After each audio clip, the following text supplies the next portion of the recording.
Hello, friends. This is Andrew Sweeney from Parallax Academy. This is just a quick reminder to subscribe and like our YouTube channel and sign up for our newsletter to keep abreast of all of our activities. And if you want to get more involved, Parallax Academy has a membership program, coaching and mentorship, as well as several new courses and study groups. Come and join our convivial hub and network with some of the best thinkers, movers, and visionaries in the world today. And please consider contributing by becoming a patron or making a donation. Join us to help rebuild spirituality, rethink philosophy, and reimagine culture. The links to all of our activities are in the description below. Now, enjoy.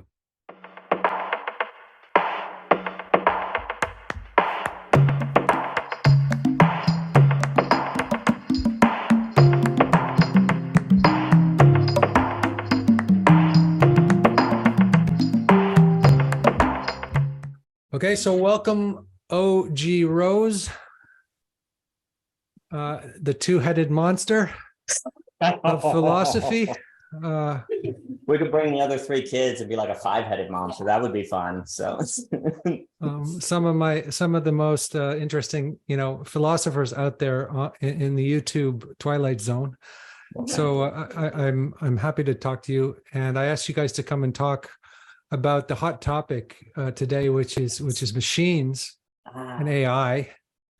And as you're both philosophers and also interested in the arts and literature, I thought you could sort of help us to understand a little bit what's going on from a philosophical point of view, and maybe begin with just first, before we get into that topic, just ask you guys what you're up to. What are your concerns? What kind of monster are you building? But no, we're thrilled to be here, Mr. Sweeney. Thank you for having us. And yeah, we released Belonging again recently. We just put up tomatoes, planted them, different things. It's putting up the round bales. And no, I mean, the AI topic is fascinating. And, there's a lot of people that say we're all going to die. There's other people that says, oh, it's going to be the next stage of human evolution. And it is very interesting. It's very funny how, as I understand it in the book on AI superpowers that Dr. Lee was talking about between China and America, he was making the point that really it's not that this technology is so new. It's being implemented in areas that it's never been put in before. They've been having this debate between, do you replicate the human mind in AI or do you have a command if-then structure? But this technology has been there for a while, but now this is the age of implementation. And it's funny how the age of implementation can feel like something new has come up, but actually it's been in the works for a very long time. It's just being put in areas that it has never been put before and given to people who have never had that technology before.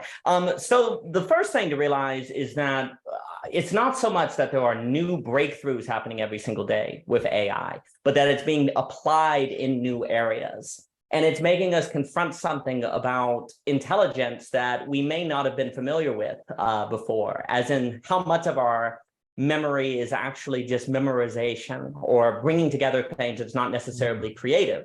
And AI seems to be very good at that. So there's a certain reflection that's doing to us that's making us go, oh, well, what exactly is intelligence if artificial intelligence is so good at doing what we used to associate with intelligence? And those are things that for us actually are really relevant with the question of children. Like, what does it mean to raise children? Because we thought what we might approach this to start is there's a lot of people asking kind of the national security questions. Is AI a threat to national security? Is it going to destroy the economy? Should we slow it down? I know Mr. Landry was talking with Jim Rutt about that. And there's the Rice theorem, where it's basically impossible to predict what AI is going to do. There's the individual who's like, shut it down now, it's going to kill us all. And those are technical questions that, experts in that field can answer, getting into should AI, and certainly if AI is going to destroy the world, there's an argument to shut it down. But for us, it kind of comes to the forefront in the question of what does it mean to raise children and how should you educate children if, 90% of jobs are going to be erased by AI. Wow. And what would it mean to invest in the children well, so that they don't end up spending a lot of time learning something that then they're 12 and they find out, oh, I just wasted a lot of time, which could lead to a lot of disillusionment, maybe trauma, maybe despair. Like, how do you raise children to see these things as opportunities and that they're excited about, as opposed to something they feel replaced by? So for us, that makes it a very live matter. So we thought we might ground it in sort of the question of children. Yeah. That's go ahead. Yeah. No, go ahead, please. No, I think that's a wonderful way to start. And I just had a conversation with Zach Stein. I don't know if you guys are familiar with his work, but he wrote a book about education, and he was talking about AI. And one of his insights, one of the reflections he made was that he feels that one of the problems we're having in building AI is we're trying to simulate human intelligence. Right. And a machine intelligence isn't human intelligence. So the more we make it like human, the more we verge on, something theologically demonic almost he was pointing towards, right? A simulacrum.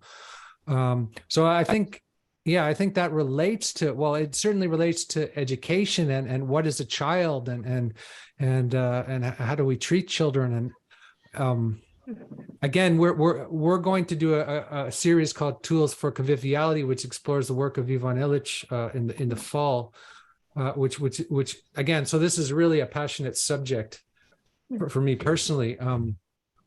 Oh yeah, and I would add, it's very interesting at the end of Deschooling School, where he talks about every child having their own education system that they can kind of point to in different things as being a solution to the problems of institutions that are kind of flattening people's thinking. Is that the laptop, that Mr. Illich is speaking about? He is certainly an underappreciated thinker. He had so much to say on sort of the medical institute, environmental, all of these different topics, just one of those great polymaths. And there is something interesting. So the question arises, and I'll give it to Michelle, on, is it the case, though, that if we make AI like us, that will change what we're like? And so AI will never actually totally become like us, because in the process of making it like us, we'll also change what we do and focus on. And therefore, there will be a kind of development that occurs in parallel that keeps AI from ever being totally like us. But there's also a funny thing, where if AI was literally identical with us, it actually might not worry us, because it would just be another human being. Right? There always has to be a bit of an ability to tell that AI is not human, precisely so it can terrify us as being like us. But if it was totally like us, it arguably would just be another human being, right? So there's kind of an interesting thing that whenever we're talking about AI being like human beings or replacing human beings, that's only meaningful if it's not totally the same as us. That it's kind of almost really close, but not quite the same, which one may suggest that humans have a certain excess that AI can never grab, because if it did grab it, then it would stop worrying us because it would be totally like us. So it's interesting to think, if that very problem suggests a certain excess, that then that's what we kind of explore on the question of children and education. Well, I was reading about zombies, and zombies they're like us, but they're not us. So that's what made me, the thing that we're most terrified of zombies, because they're a similitude of us, but they're not us. So I feel like, in a way, the AI is creating zombies somehow, or that's a potential sort of, negative side of the AI. I'm sorry, Michelle, do you want to jump in here? Oh, no, that's a really, really great point, Mr. Sweeney. And I think that, I think for us, we homeschool, and one of the main reasons is because we really would hope to cultivate, intrinsic motivation. And the thing is that a lot of times the way that things are going in terms of artificial intelligence is that a lot of, like Daniel mentioned, a lot of the things that you may learn in school are going to have basically the easy button, basically, like, just in a nutshell, it's going to be the easy button for being able to write an essay or do this or do that.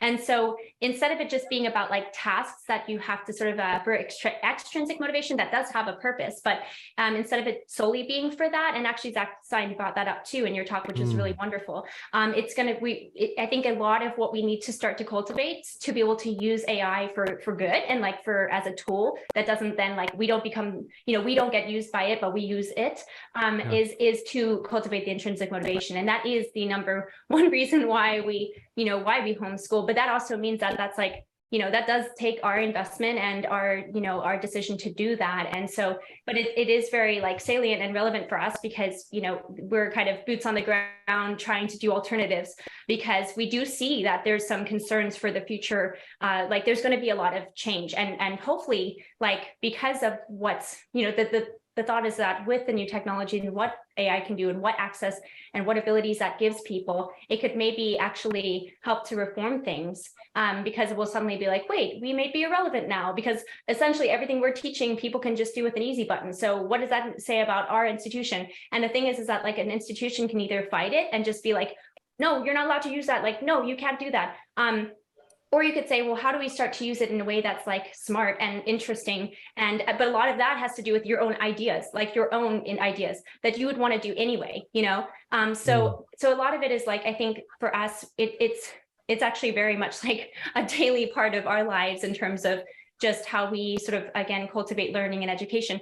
And also the nice thing about doing it yourself is that you can do a lot more stuff outside. You know, you can do more like, you know, Waldorf style, where you can just be outside in the woods and like go exploring or plant stuff or start a, you know, make a bonfire and learn all of those kind of fun skills that, you know, at this point, like you could maybe mechanize a robot to do, but like it's not the same sort of realm. The phenomenological is not the same realm as the artificial intelligence, which does a lot more like digital rendering and stuff like that.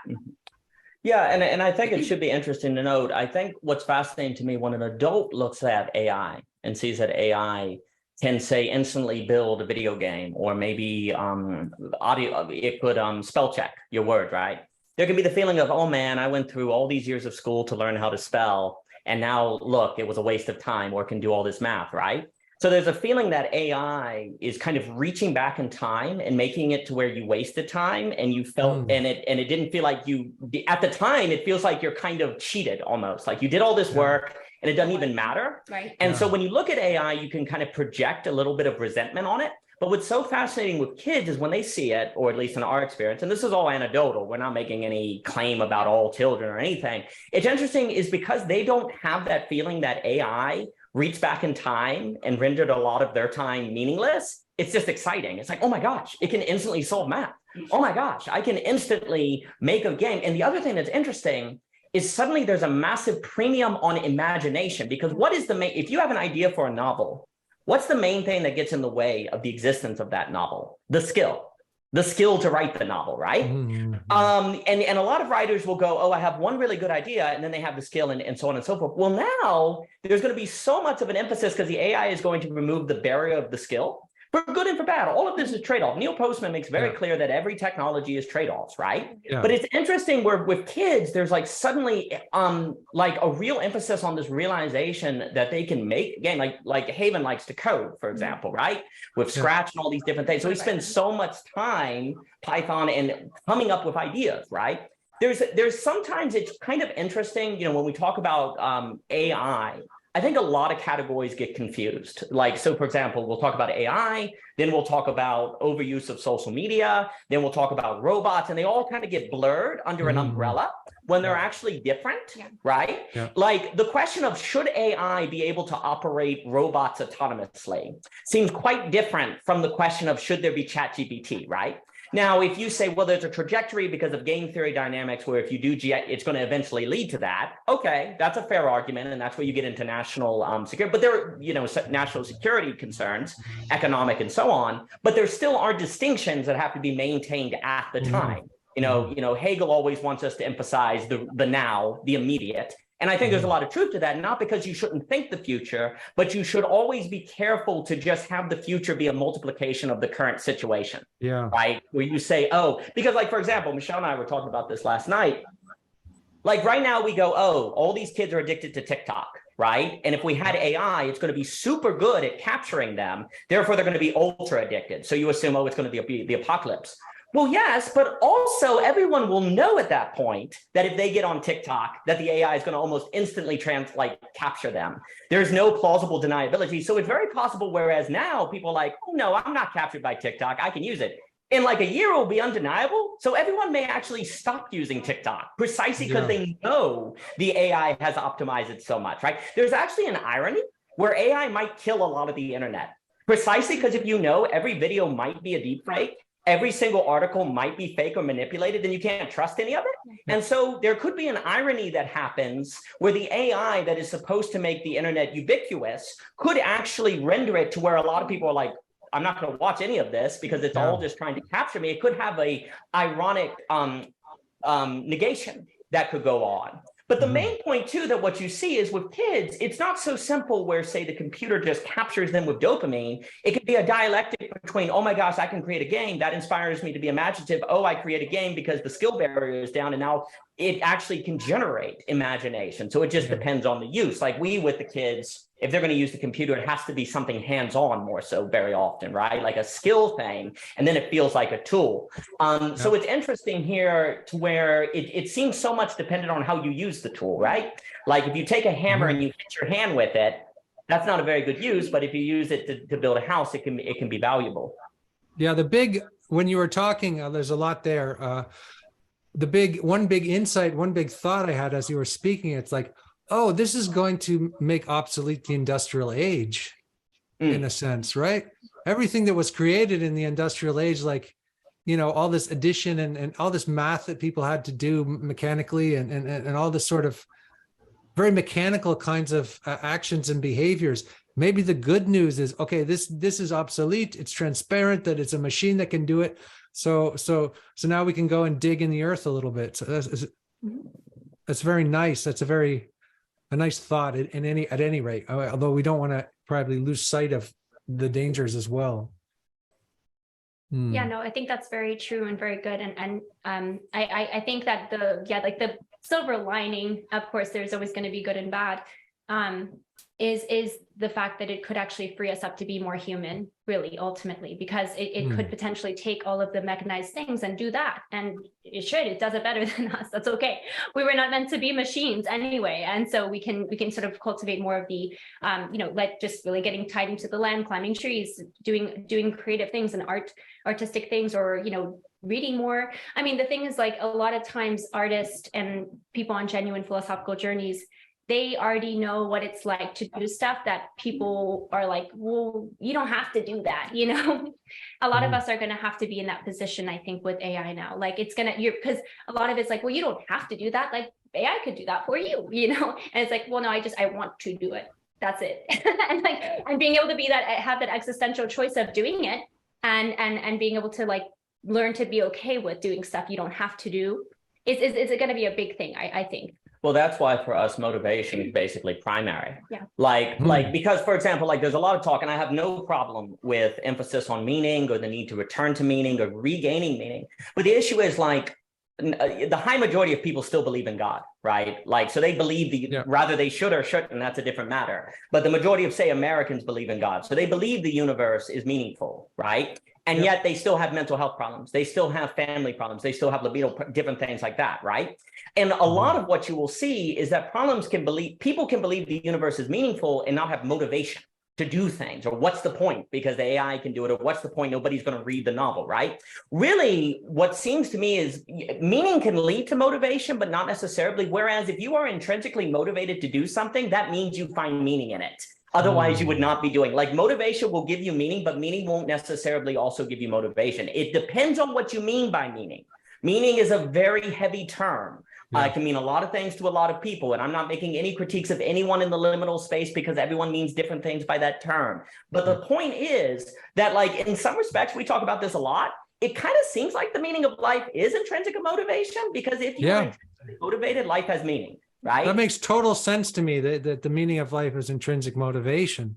And that's what we need. That's what we need to aim for. That's just almost, it's so beautifully obvious, and it's so missed.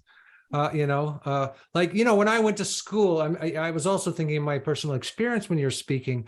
I almost had a schizophrenic world. Like, there was the things that mattered to me, and then there was the stuff I had to do that I thought was sort of bullshit, and so if a child can be educated away from the bullshit and towards the intrinsic meaning, that's fantastic. And I think anybody who can do homeschooling or should do such a thing if that's what because that's what is going to create human beings who are able to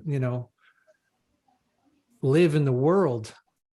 Yeah, and I mean, it should be noted that the main reason, unfortunately, people homeschool is to protect their children from the world because it's scary and crazy, whatever the ideology is of the school. That's not the right reason, because then you're setting up your kids to be fragile. The reason, like what we think happens is that the school trains you to learn because you get a grade. It trains you to learn because you're supposed to. And then it, like, for example, it says it's cheating, like it's cheating to use your phone to look up something. Like now, there also, we do have to get into the details between the difference of a cell phone, a laptop, a desktop. These are not all the same. The ability to carry a phone around. I don't have a, like, we have like for work, a flip phone. I actually think another thing that could happen is if people know the AI is so powerful, they will not want to carry it in their pocket. And you could see a return to the flip phone and keeping the desktop at home. See, there are all these like dynamics that could emerge. What we got to be careful to do is just assume everyone has a cell phone now. If AI took over, it would completely capture them and be in everyone's pocket. Well, people's behavior may radically change if they know that the AI is that powerful. And here's the other key. You won't have to have an academic argument for it being so powerful. The average person will experience the power of it, and experience is what's so convincing, right? And so you will easily have people change their behaviors in very profound ways where the phone will go back to just being a phone. And this is the thing. The question is, if the very power and excess of AI will be its own undermining in a sense, or it's the undermining of its spread. The very fact that it's so powerful, and I'm thinking, Mr. Ebert's wonderful freak theory, where you reach a saturation point and it actually recreates equilibrium, where the very power of AI could solve the cell phone addiction precisely because people are like, we can't have cell phones. So, this is a very McLuhan analysis as well, isn't it? It's a tetrad analysis. Something becomes obsolete.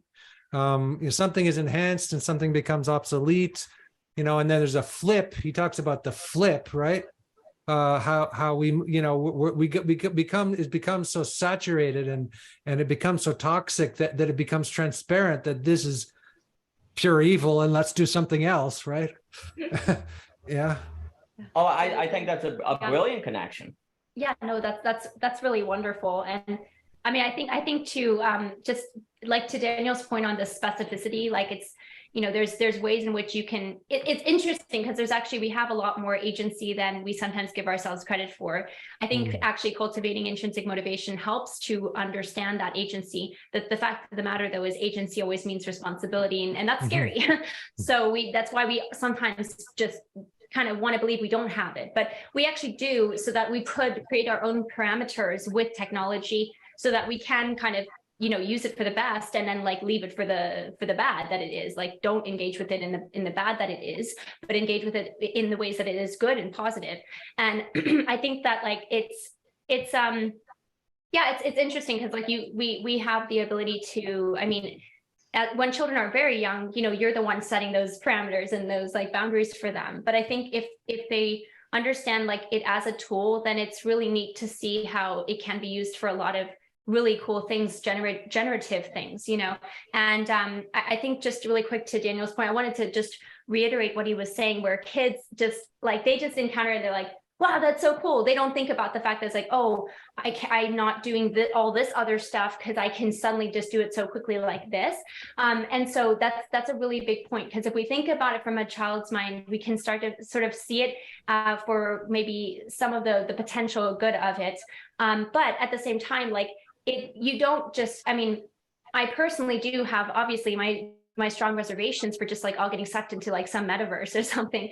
But it's like, we talk as if we don't have agency, right? It's like, no, I can just say, I don't want to do that. I'm not going to do that. I will put a boundary there and just, say I can, but it's going to come down to want again. Like it's going to come down to like this kind of intrinsic ability to be motivated to make a choice of I want to do this or I don't want to, and being okay with that, even if like the majority of people choose to do something different, to be able to say like, no, I want to be able to still get in the dirt and use most of my time outdoors or whatever, So I wanted to say that really quick. Well, I mean, whenever you gain possibility, you also gain more trauma, basically, more experiences of the real. Yeah. And so what's going to happen is basically as AI unlocks what a given subject, because basically, what do you want to do?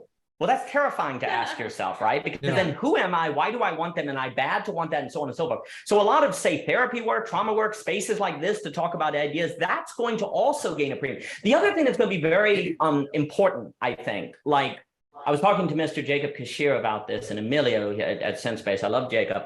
You know, like a lot of the idea of interpersonal relations and dynamics, right? Like right now, people online or say in these communities know that's important, like these kind of conversations are just relating to people and not ending up in drama. But we always have to remember the average person does not agree with that. They think you just go to work, you get your job, you get your paycheck, and everything else just kind of works. You know, your relationships and marriage just kind of work. And if it doesn't work, it's because it's their fault. You know, like the personal dynamics is not an art form for the average person. If AI, in fact, takes care a lot of these mechanical things, it will become increasingly obvious to people that what they have to focus on are those interpersonal or more meta dynamics, if you will, or subjective dynamics. Because in the same way that something that happened at COVID, when everyone was forced to be at home, it turned out that one of the reasons people went to work is not to be around one another. And when they were forced to be in the same room, it found out they weren't able to, it's like Hedgehog's dilemma, right? Well, if AI is going to do that on a permanent, larger scale, there will be two choices. Either perpetually exist in that state of inability to work together as human beings, or learn those skills so that you can work together. And that will create a forcing function that will make a lot of the stuff that's talked about online. I mean, you could even get into like, you know, Mr. Kashir, a lot of people talk about fields in dialogue where you can feel the other people, empathy, some of these kind of interesting meta abilities. You can even get into some of the stuff you talk about regarding magic or some of these different things. All of these things will suddenly become like what humans can focus on and learn and master that AI can't so readily, because it precisely emerges in the relation between subjects, not between subject and object, but between subjects. Between subjects, so it will become clearer to the average person that those are what you master or work on and think about. And what is so, and then what do a lot of people say? Well, I don't have time to study philosophy because I don't have time. I can't read those books or work on those things because I have to go to work, right? Well, I would also say, you know, 20 years ago, you couldn't imagine people having full-time jobs doing YouTube work, right? Like when there's a new invention, all sorts of jobs emerge that you can't predict. But it is clear that you will have more work that will involve questions of want, will, and interaction between people that will be a forcing function to make people reconsider the value of those things. That basically, like right now, so many philosophy people are always complaining, oh, nobody studies philosophy, nobody cares about ideas, it's just such a minority of people. Well, I'm seeing the opposite myself. I'm seeing that I find it very surprising that you could get a bunch of people hyped up about Hegel or something, you know, the way Cadell does. Oh, sure. You know, whereas for me, reading Hegel is like sticking an ice pick in my brain. You know, it's not something I would do for fun. But that's my own stupidity and weakness. Actually, even it's my own stupidity and weakness, definitely. But I find it's like people are willing to it seems that people are willing in this time to take on these very challenging endeavors, intellectual endeavors, but then I imagine what other kind of challenging endeavors they could want to partake in as well. Well, I just want to piggyback off that, because although I think that's still a minority of the overall population, one of the things I am fascinated by is I completely agree.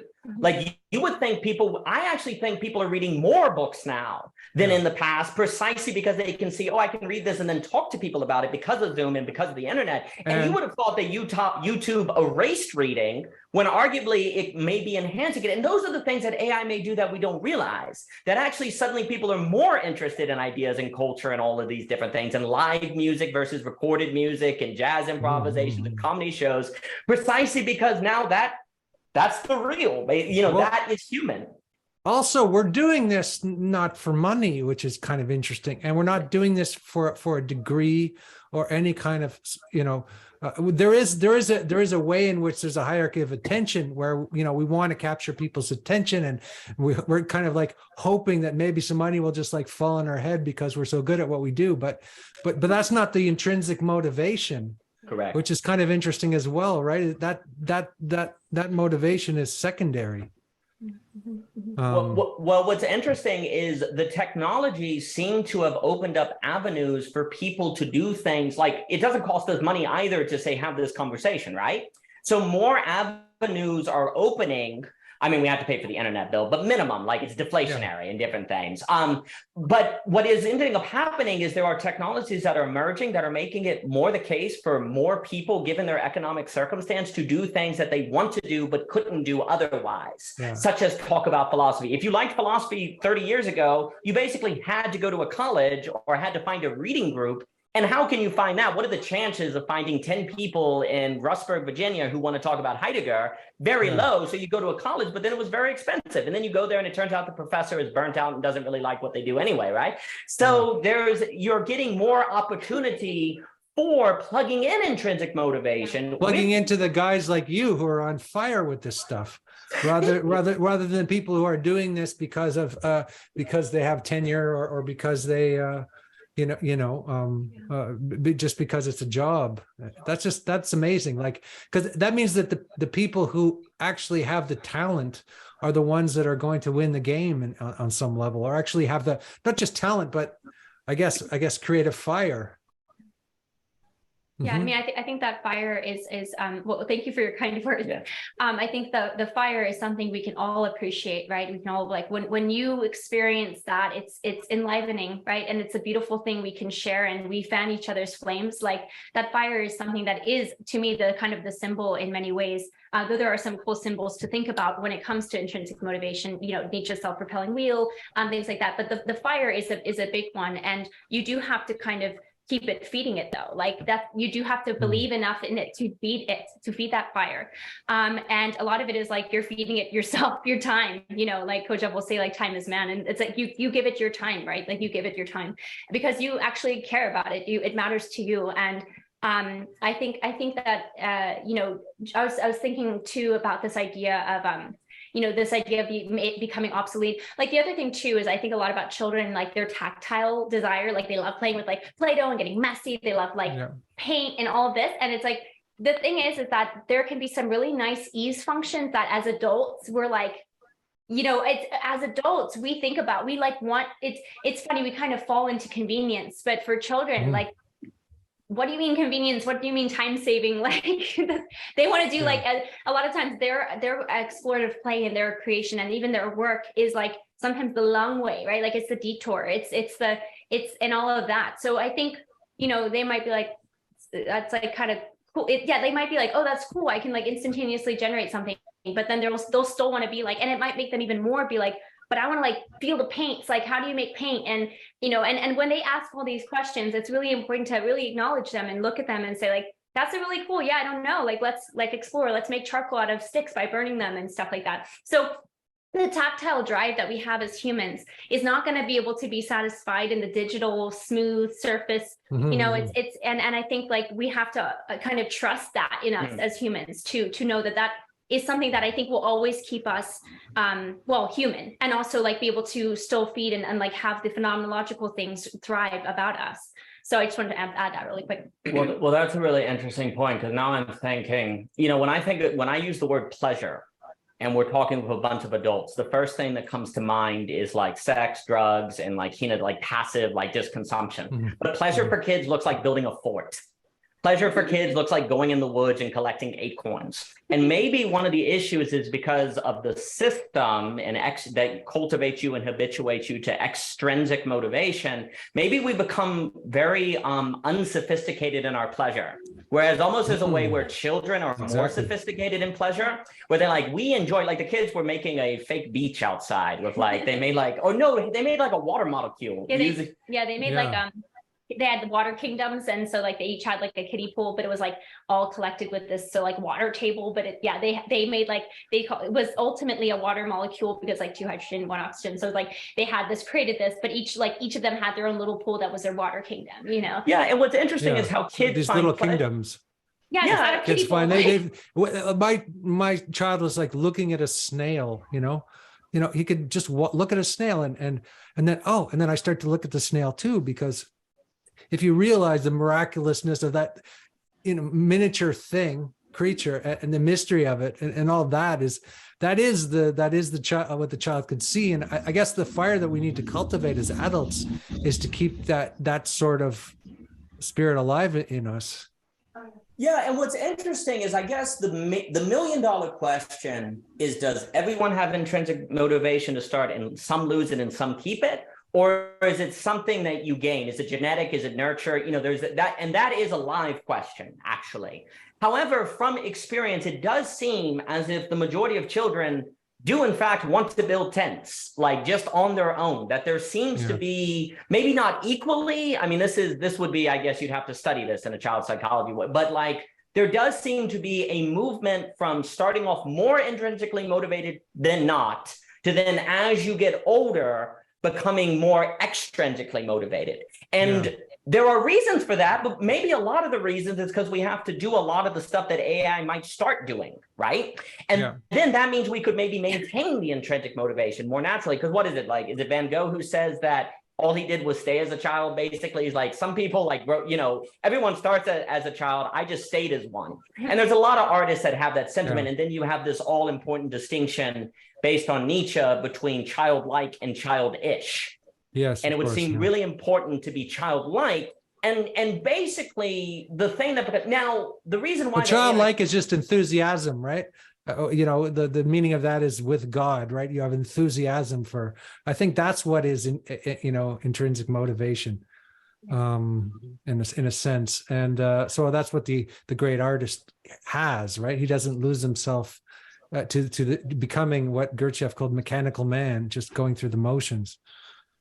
Oh, absolutely. And there's a certain tenacity to them as well. Like, they're like, I will build a freaking fort. I don't care what I have to drag. I don't care if I get all the blankets. It's like Haven's trying to lift up the part of the, it's like an adult would look at that big piece of equipment and not even try, where children is like, I'm going to freaking try. I might drop it on my foot. And that also, though, is part of the creative life, where it's like, I'm going to write this novel. I don't freaking care. I don't know how I'm going to sell it. I don't know who's going to read it. I don't care. You know, and that seems to be the kind of tenacity in addition to the intrinsic motive that comes with an intrinsic motivation, which then also gets into things like courage. You know, Mr. Ebert will say the meaning of life is courage, overcoming fear. All these things start kind of linking together in very profound ways. Now, again, one of the reasons why I think perhaps adults in their analysis of AI could be biased is because they're thinking about losing their job, right? They're thinking about not being able to pay for the bills and et cetera, so forth.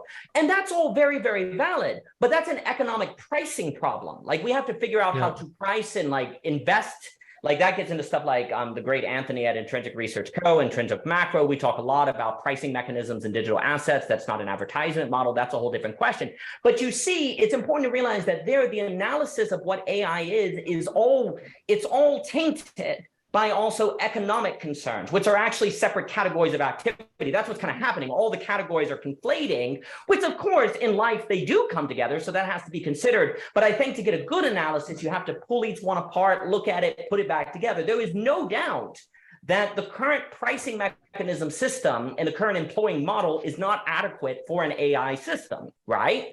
But then of course questions arise on, will AI bring about such deflationary forces that the cost of living could actually drop like a rock? Like, if AI can replace a lot of, for example, healthcare workers, well, then does healthcare costs come down? You say, well, not if there's a bureaucracy there. Well, what if the AI can do all the bureaucracy? Like, and what if you don't have to go to college anymore, because basically you can get a college education online? Well, then there's big savings. Then you may not have to work as much. You're not able to get as many hours as AI, but you actually may not need as many hours because of AI. I don't know, but the point I'm saying is there are all of these live factors that are feeding into one another.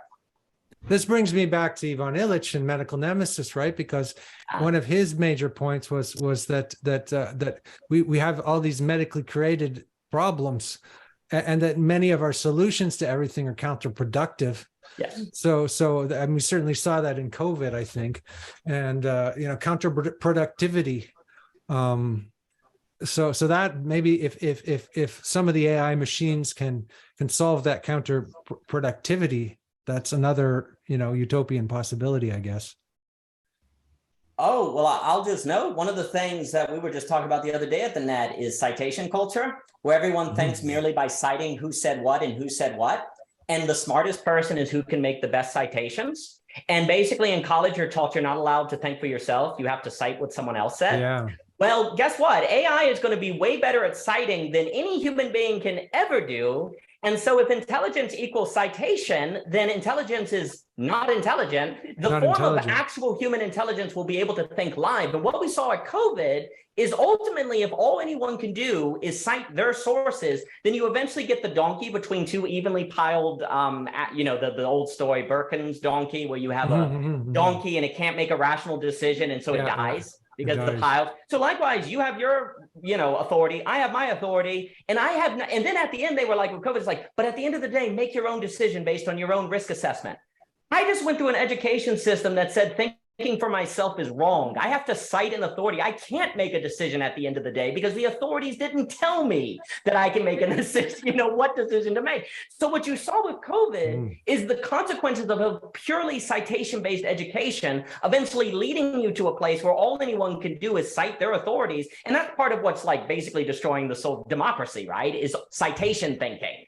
And AI basically will do that more than us. So they will be like, well, then we as humans to think must be able to do more than cite. That doesn't mean authority doesn't matter.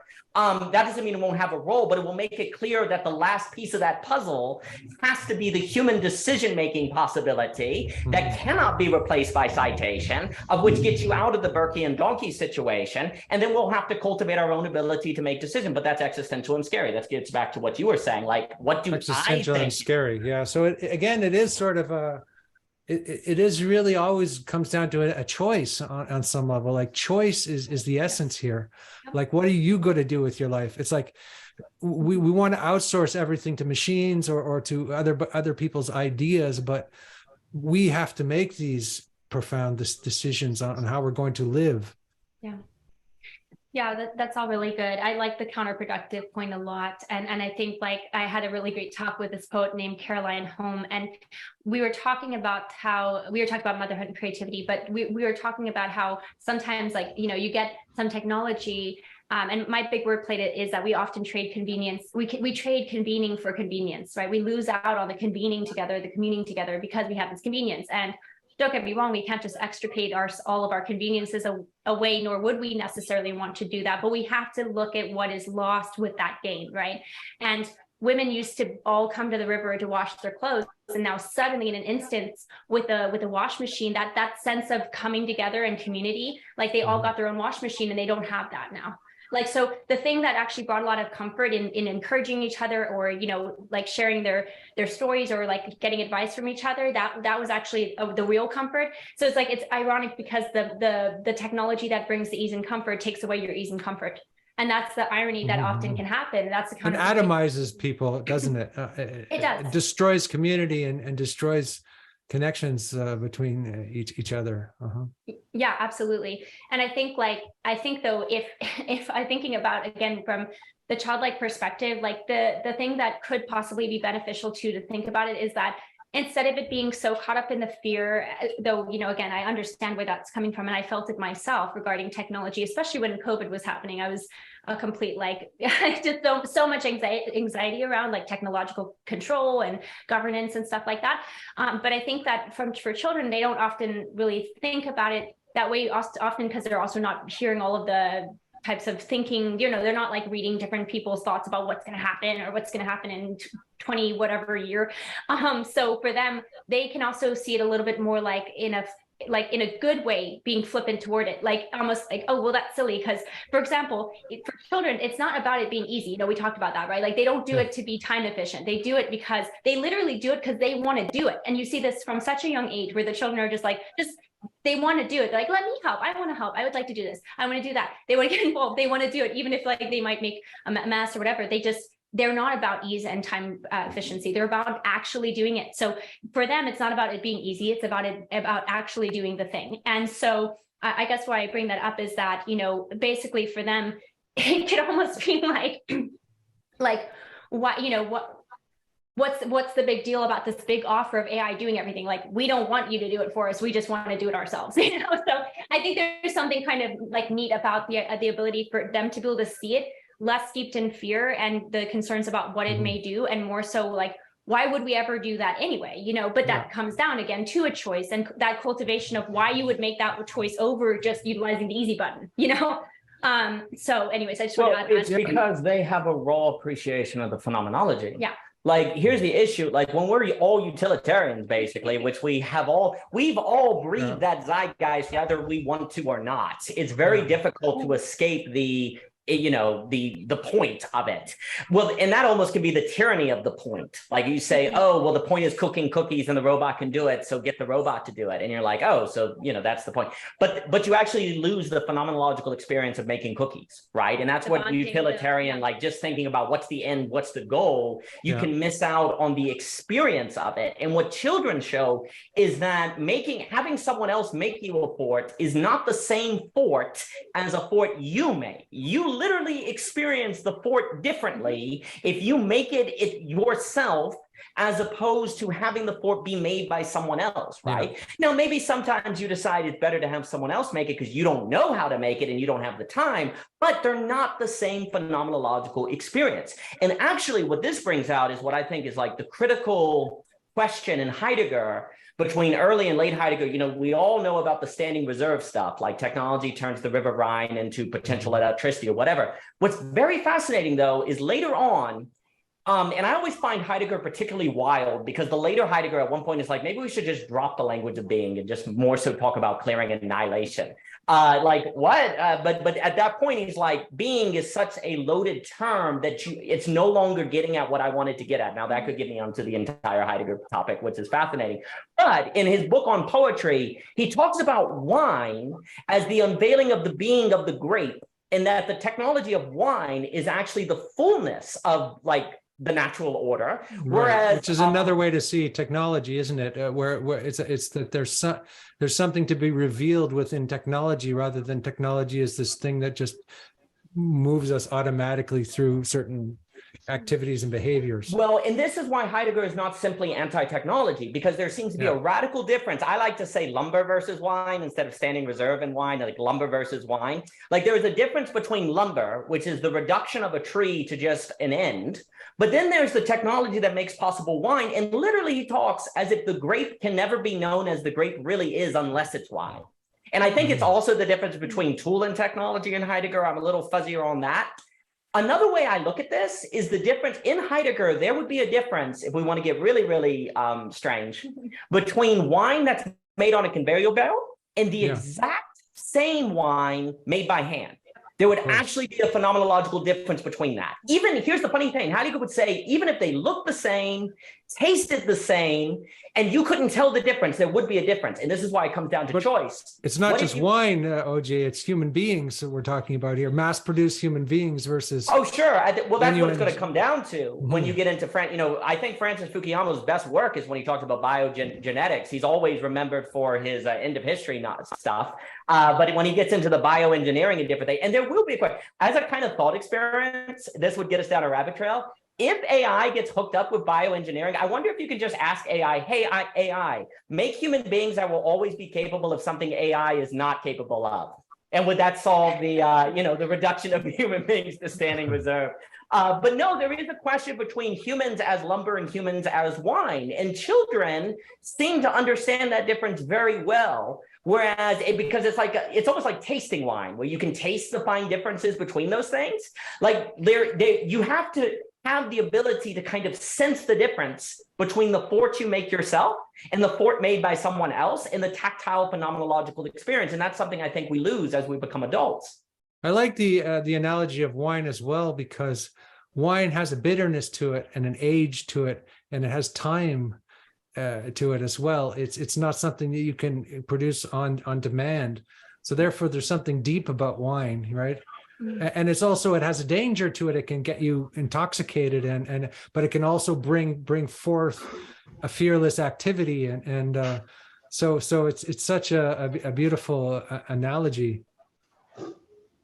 Yeah, and also, I mean, I think about wine and grapes themselves, like they require the pressing. There's often they have to kind of go through this process of maturation, it takes so much time, like you're saying. It just, we're planting now for our vegetables and fruits, and we planted this little blackberry bush, and I'm just it's going to be 18 months really before we see this thing really yielding berries. And there's just so much so much time that goes into it. But then also like with grapes, they have to age, they have to get pressed. They almost like go through the fermentation process, but then it becomes this like beautiful, rich, beverage that you can enjoy and share and celebrate with. But then also it always holds that risk there for becoming like an alcoholic, on wine. Well, there's something about, like you say, pressed, and it makes me think of like the child being the grape. And then, we go through to adulthood, and our sort of natural innocence gets crushed in a sense. And then if we move to full maturity, then we have a full-bodied, we're a full-bodied being, and the wine is sort of like, a good wine is full-bodied being itself. Yeah, that is good. I think maybe a potentially positive pressure that can come is like, what basically at any time, when we talk about intrinsic motivation, we also have to realize that is also choosing what you allow to press on you, basically. Like what presses your buttons, what gets you going, what are you going to let like kind of be hard on you, because you in a sense, you do that though because you want to make something good. You want to become full-bodied, you want to become fully human. And so, that's going to take like the refiner's fire, basically, right? That's going to take the pressure and the molding and the shaping to become more fully, a full-bodied wine, right? So I think about it in that way as well, versus like, if you think about lumber, as an analogy, there's a lot of it where it's just like, there's so much, trimming away and cutting, cut, right, to be like just used as a chair, or something like that. And there's not the same maybe sense of it being cultivated into these it's the experience of the wine also to me speaks about this whole like intersubjectivity Daniel mentioned, because the wine is what it is, but it's also like you as a subject tasting it to say, well, I get hints of, cranberry or whatever it is.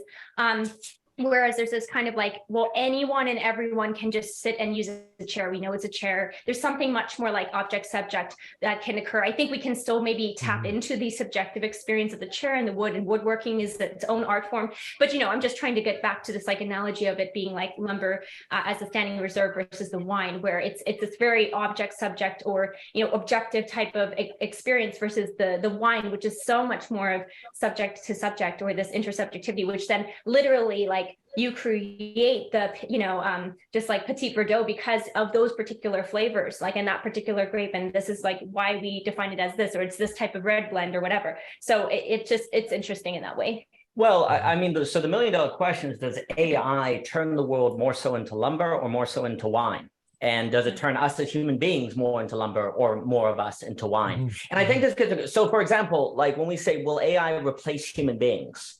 Well, I think if you ask the child, they'd be like, that's stupid. Of course not, because it's not human. It can't. Yeah. What are you talking about? Yeah. The issue is that the adult is thinking about, it just goes to show you how much our identity is actually our economic role. Because what we're saying is, oh, it will replace us in the economy, therefore it replaces humanity. There's actually kind of a premise that's snuck in to the bottom of it, where we'll say, I will not have use in the economy, therefore I am replaceable, right? Where that just means that we're asking the question situated in the current system, right?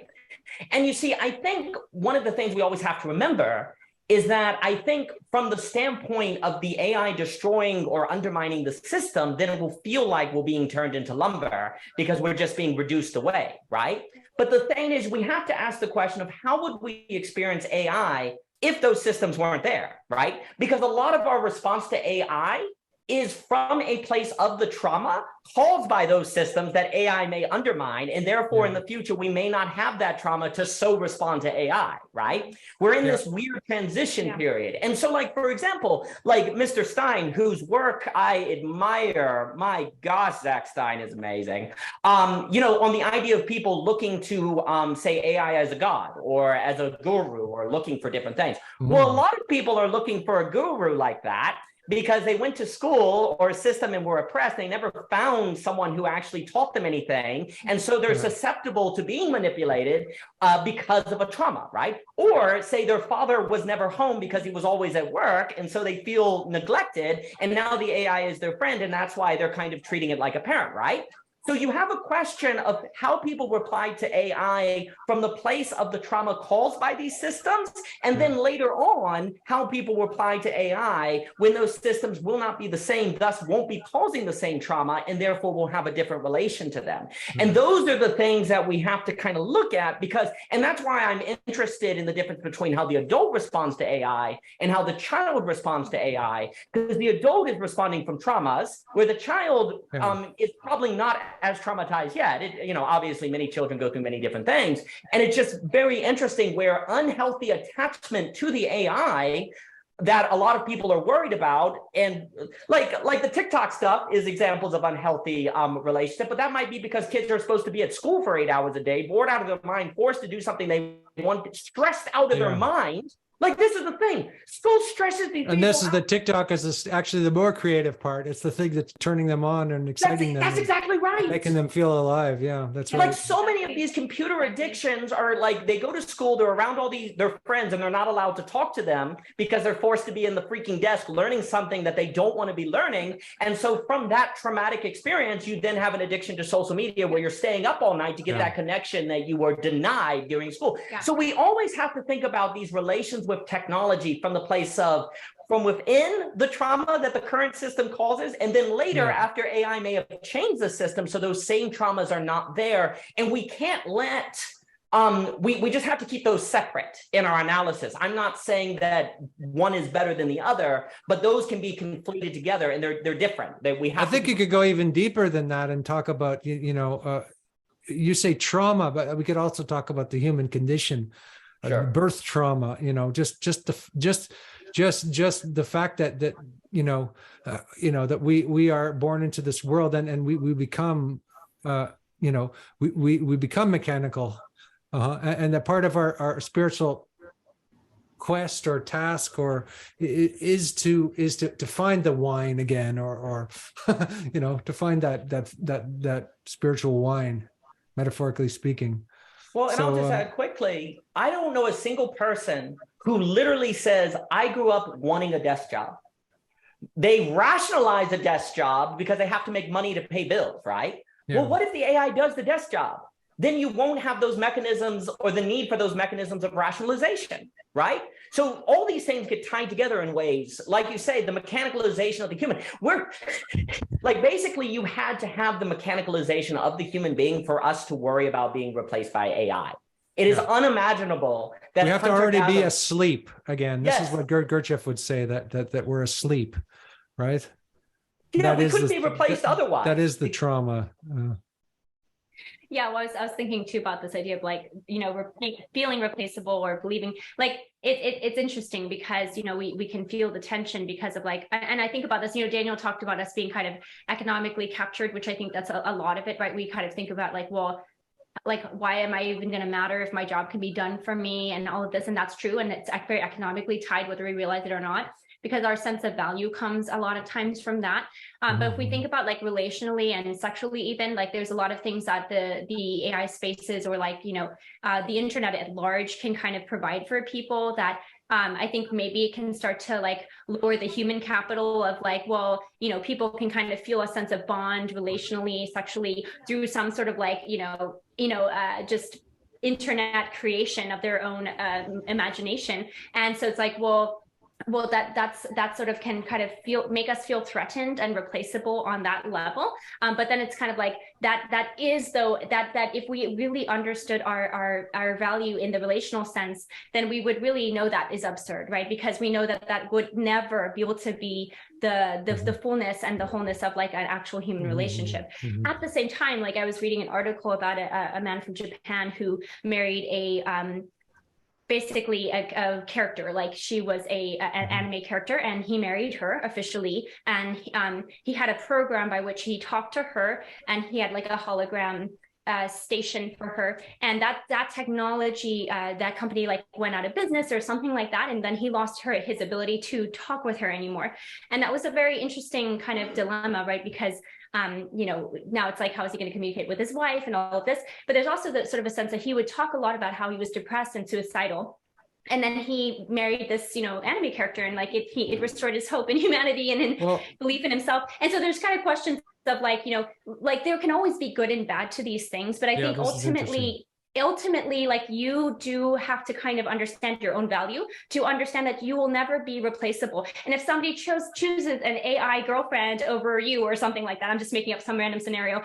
You have to be able to be more comfortable in yourself to say like, that's fine, because I know that you're making the choice you need to make or you feel you should make, but it's ultimately like that does not decrease your value as a human being.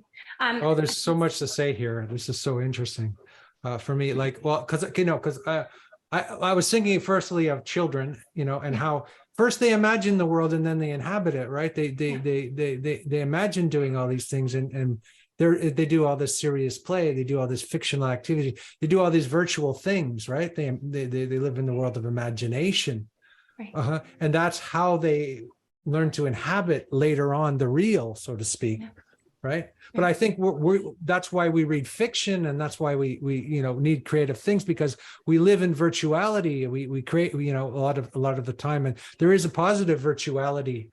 You know, in Tibetan tantric Buddhism, you imagine yourself as a deity until you identify so fully with the deity, you can dissolve the deity again, and this changes your whole relationship to your whole psychosomatic relationship with yourself. And you know, it's something very profound.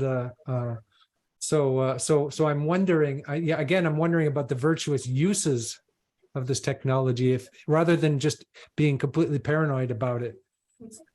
Well, I think that is extremely important. If I wanted to be funny and kind of allude to what is the basilisk thought experiment, like if we keep having all these dialogues online about how AI is going to kill us all, will the AI see all of that and therefore kill us because we had the dialogues about killing it all? Like, I really do think, oh, so all right, like that's what we're feeding it, right?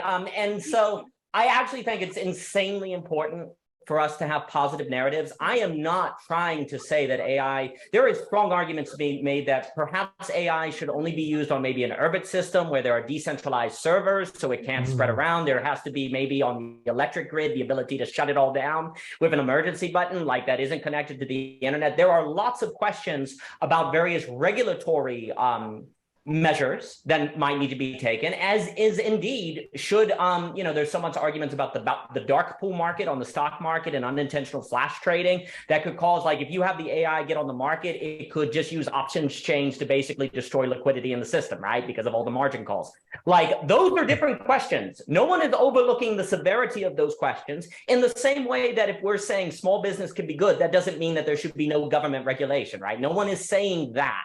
And Forrest Landry, I take very seriously, and I take very seriously the alignment problem, and different people talking about, like I mentioned, the Rice theorem and all these different things. However, that conversation is different from, will AI make human beings worse? Like, as a person, when you're sitting in your living room, will you be more depressed or more miserable because of AI, or will you be more alive? That's a different conversation that I don't think is being had. And that's what we need to focus on. And I see a lot of good, frankly, in the AI potential coming forth in this way. Because like you mentioned, like, so for example, if you're literally a kid and you can imagine a game and AI can build it for you without 20 years of skill, then it's almost as if reality becomes more dreamlike. Like a dream, you can imagine it and it's there. Reality will almost get more, not totally, obviously, but more of a lucid dream quality, which would kind of break down the divide between repression and release, kind of in a Freudian or a Philip Reeve sort of sense. And there's a lot of arguments that so many traumas are due to what? Too much repression.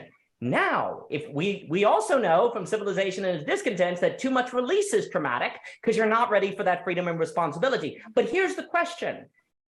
How much of our inability to experience release and have it be traumatic is a result of that release occurring in a system that then makes that release unrealizable, right? So if AI at the same time increases release while undermining the system that makes release traumatic, well, then maybe the release would actually reduce mental health problems, right? Yeah. And so the question is, like, if you could literally, like, if a lot of what you can imagine can be made concrete very easily, would this actually help us overcome problematic repressions? Now, to make up for that, we were talking earlier about encountering Lacanian real. The subject, there's going to be a big premium on working on yourself as a subject, being okay with wants, knowing how to navigate relationships. All of that is going to be critical in this space. But you really could see imagination becoming more concrete. And that actually leading people to a place where the divide between repression and release is a lot smaller. And that could lead to a lot more health, actually, a lot more mental in different things. Maybe what I'm feeling right now, like with the Zoom and things like that, is it leads to a lot of short-term intensity and difficulty because we were not able to meet in the bodies. So we're thrown very quickly against each other, and nobody knows how to behave and act because it's a novel situation. And then so it's like it can destroy relationships and friendships and cause all this. It can cause traumas, but also then you kind of figure it out. Then you think, okay, you know, I shouldn't have been doing it like that. I need to. These are my boundaries. Et cetera, that we need to work all that out in the context of the new technology, which intensifies and speeds up everything. That's my sense. I don't think it is possible at all to have a new era without experimentation. The key is that none of the mistakes during the experimentation are so bad that it destroys the whole game, per se, right? Yeah. Like you have to, and that's kind of the key. And this is actually why for us intrinsic motivation is massive, because intrinsic motivation increases anti-fragility, as Nassim Taleb will talk about. Yeah. Like you would talk, like when you if you're intrinsically motivated and you encounter hardship, you work through it, and thus the difficulty makes you stronger because you overcome it, you keep working through it. Likewise, if you're intrinsically motivated to work on yourself as a subject philosophically or so on, then as you are in these communities and you're working it out and feeling it in different things, when there are mistakes, it becomes easier not to take it personally, or to understand that maybe the reason the person kept interrupting you is because it's really hard to tell on Zoom when someone's about to talk versus not. Maybe it's different, you know, when you're trying to say you have to pick a time zone, and if you do it at this time, you'll get Europe but not Australia, and it's not because you dislike Australia, but because you have to pick a certain time zone. Like there are all these things that have to be navigated, right? But intrinsic motivation goes a long way to helping people experiment. You see it with kids. Like if they're intrinsically motivated to create a fort, then as the fort keeps falling down, they keep doing it because they're like, I want to make a friggin' fort. Whereas if your identity is tied to making a fort and it's been externalized, and the moment it breaks, you're shattered and you give up. And I really, really do think we have to realize that so much of the trouble happening in the world today is that kind of motivational dynamic. Not like it's a motivational dynamic that I think the system trains people. And breaking that goes a long way, and then having this perhaps more dreamlike reality could help people, because literally when you imagine an idea right now, you imagine a really cool idea for a story, and then you immediately encounter the reality of not having the skill to make it. So you're like, oh, and you get sad. And then you're like, oh, but what if it was actually like you could think of something and make it? That would actually train you to not be so discouraged so often, right? That may actually habituate yourself to being more motivated to think and be creative, because you're not always encountering immediately such a stark wall of the real that says you don't have the skill. You do because of AI, and that may easily make you less likely to become disheartened and to achieve greater levels of excellence, because you don't have, like, the majority of reality right now is a feeling of can't. I feel that is like intensely Protestant or something, or it has something to do with original sin. It's like people think they're bad and they can't, that they have to be put in their place. So whatever intrinsic motivation that they might have gets cut off by the authorities, by the teachers, by the ones who say that, you know, you should be doing this and not that. And so if we could provide contexts where this intrinsic motivation is allowed to flourish, and people are allowed to go to the end of the gestalt of their whatever expression that they need to, you know, embody, this is the goal probably of education finally, or proper like creativity. Yeah, I think that's really good and interesting. I think another thing that this idea of kind of being able to instantaneously generate, your idea is like, I think that, like Daniel's saying, it could definitely provide more encouragement for like, I can do this, right? And feeling more empowered. The other thing though that it can do is make you face the real more quickly, in terms of like, I did it, I made it in a few minutes, and like you get like, there could be potential for more boredom, right? Hubris, You perhaps. It also could be a problem. Yeah, it could be like this, the sense of boredom. However, if you really like, if you think your idea is really cool and you do it, you're like, this is so cool, I want to show everybody. Kids always want to do, they want to show you, like if they make something they think it's cool, they're like, I'm going to tell the babysitter, I'm going to tell this person, I want to call, you know, their grandparent, like they want to just tell everybody about it. And I think there's something that that's why I think that this does have to do with intrinsic motivation, because what it's about is not simply like if the thing got completed and the fact that it is completed, but the fact that your continual like investment and enjoyment of it is still continual. Like it's going on even if you finish the project or not. Like we're so caught up with like deadlines and like it's finished. Oh, well, that's finished, you know, and it's like, well, no, now it's finished. Now like I get to show it to more people, you know. I think there's something about it where I guess what I mean to say is like it could make us though face that what we think we want, or what we do want. Not that I'm saying, you know, we could get into that, we can get into like Lacanian perspectives on want and how do we even know what we want and all of that. But the idea is that sometimes you do, you know, like I want this and that's going to make me so happy. Then you do it and you're like, oh, well, now I'm not so like I did it and now I'm not so happy because like that. But this is in some ways it's good to have that realization, because then you're like, wait, it's not about the thing. Exactly. It's not about the thing, you know, it's about the fact that I am. And that's really an important shift. So then you say it's there and I do it. And like, it's not ultimately about just the thing. It's about the fact that I am able to create things. And it will also be more about the idea. Because like, for example, I absolutely have ideas for like, you know, like an anime movie, let's just say, right? But I'm not able to, like, even though I do draw and I love drawing and art, it's not like I can master like actual cartoon animation like they do, right? Like people who do have the skill. But it would be really cool to be able to create a movie or something like that where I didn't have to hire a bunch of people. I could just like make it myself. There is a part of me that's like, another thing is trusting your own self, where it's like, I don't really like how I feel about doing that and using things, because then I'd be like, well, I didn't actually do it myself. And so I guess what I mean to say is like, we do have to trust the human to be able to, you know, be kind of discerning on like, I would do that, but like, there's just something that doesn't sit right with me, just using all that and saying it's mine, you know?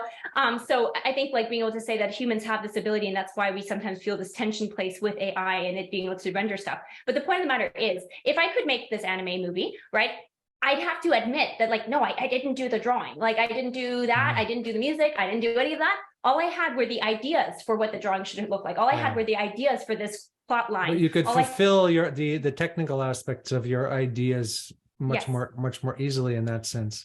Yes, but then which could be a positive and negative. The negative might be that you wouldn't collaborate with people, that it would be an individual thing. So I wonder, like, I wonder about the point where, you know, there is a point where we gestate on something and work on it in our own realm, and then we present it to the world and get some feedback. If we do that too early, and that seems to be a big problem, is that people just put everything out there and then get immediate feedback, and we're not going through a kind of like monastic or gestation process. You know. Yeah, absolutely. That's a really, really important and good point, the solitude of it, and that the ability to do it alone. So there's good and bad to this idea of I could just make this whole thing myself, right? Like the collaborative element that you usually would have with being like your artist and, you know, your music producer, like you'd have all these different people.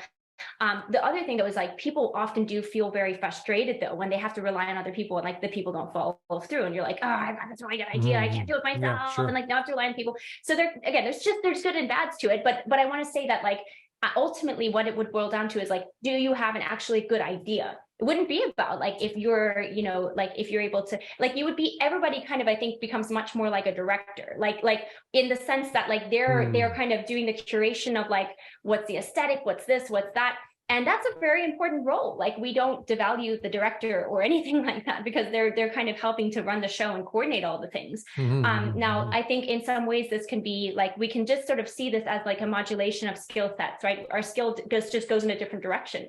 And there'll be good and bads to it going in a different direction. But ultimately, I just really want to emphasize that it's going to be a lot about the idea itself. Is the idea good? Because you can't rely on it being like, well, the idea was kind of sucky, but like at least the art was really good, you know? Because like, well, no, I didn't do the art. The art was done by AI or whatever. So yeah, like I was listening to, so yeah. Well, I was listening to this musician Bob Weir. I don't know, from the Grateful Dead. And what's interesting about them as a band, like it's hippie psychedelic music, but they're always they have a community, and they're always changing members. So they don't have a product really. They're always mutating and becoming something different. And he was talking about the creative process, and I thought he was pretty smart. And he was saying that today the thing is like, when you create a song, or when you create like you say, an idea, it has to add something new to the landscape. It has to reveal, like Heidegger would say, reveal something, right? It would have to reveal some part of, whereas so much is being said all at once at the same time. It's very hard to find that new, let's say, variation on the folk song or on on whatever it happens to be. So that it becomes another problem, the problem of excess rather than lack, I guess. Well, to stick on the Heidegger theme there, and the great Thomas Wynne is an outstanding Heidegger scholar. I highly suggest any of his work on him. Heidegger kind of talks about where being almost has to present itself. Like you don't summon it, it's just there. It presents itself. And great art, when you encounter it, feels that way. Like that's almost the phenomenological difference between great art and not so great. Like great art, like okay movies you see and like, oh, it was okay. But great movies, you're like, what is that? It like presents itself over you. And basically, if the premium is on ideas, it will basically be like, you can't do the same. We say, well, the story's, dances with wolves, but the visual effects are amazing in Avatar. That's what a lot of Hollywood does, right? They say amazing action, amazing visual effects. The story's not so good, but who cares? But guess what? Like basically, the only justification of the movie now will be the idea, and there will be a real emphasis on ideas and music and paintings that present themselves forth. Like the being in Heidegger, as opposed to rationalizing it as having good hyper effects or whatever. Because it's really hard, definitely. Like if you spend a zillion years learning how to truly craft a beautiful sentence, like in a Robert Olson Butler sense or something like that, it's so much work to craft good sentences. And then people are like, but your story sucks. And you're like, do you know how hard it was to craft the sentences? But they don't. They still just experience a bad story, right? Well, what happens here is this moves you to having to focus on the idea and not able to kind of think about all the time you spend in the studio remixing the tracks or whatever. And if they only knew how much work that was. And of course it is. That's the tragedy of the arts, right? You spend all this work working really hard to make it seem like you didn't work. And that's invisible to you. Well, this will take care of a lot of that. So then the emphasis will be on the actual idea, and does it present itself forth as being like forth, it just commands itself. In a Heideggerian sense, as opposed to us capturing it. And a few more things to what you were saying, Michelle. I do wonder too, if you can instantly have the idea, like one of the problems right now is that people don't experience Lacan's lack until 20 years of work or 40 years of work, and then it comes forth. What if the ability to immediately summon your game can have you encounter lack sooner, so that when you encounter lack, it's not so traumatic, right? Like if you could earlier on make the video game you imagine making your entire life and find it doesn't lead you to fulfillment, it may actually not. It would be like being able to earlier encounter the Lacanian lack so you can better integrate with it. Whereas right now, since it takes 40 years to get that corporate position or to make that video game or whatever, when you encounter that it doesn't fulfill you, it's truly devastating. Where it's almost like decentralization, like shrinking the scale to where you encounter it sooner. And that helps the inevitable experience of lack not be so traumatic. Just really quick, I want to say very fast. Also, though, the good thing with what you're saying, Daniel, is to be like, oh, right, it's not just about like me doing it, but like it's worthwhile because, for the person who's does spend 40 years, like this goes back to like, well, I put my blood, sweat, and tears into it. I put all my time into it.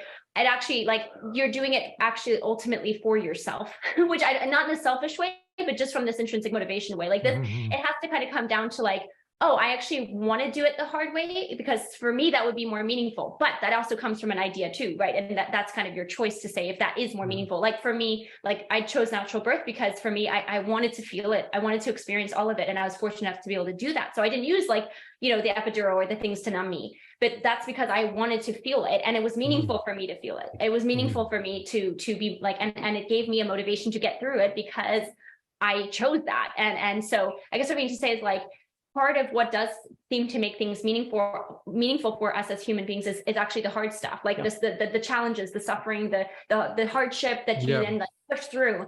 And so I guess what I mean to say is like, when things can be so easy all the time, you might start to realize like, well, yeah, I could do it easy, but maybe this would actually help us to appreciate the hardships and the hardness and the struggle. I think it's another potential. And we know that feeling, right? Like in our minds when we could take the easy way out.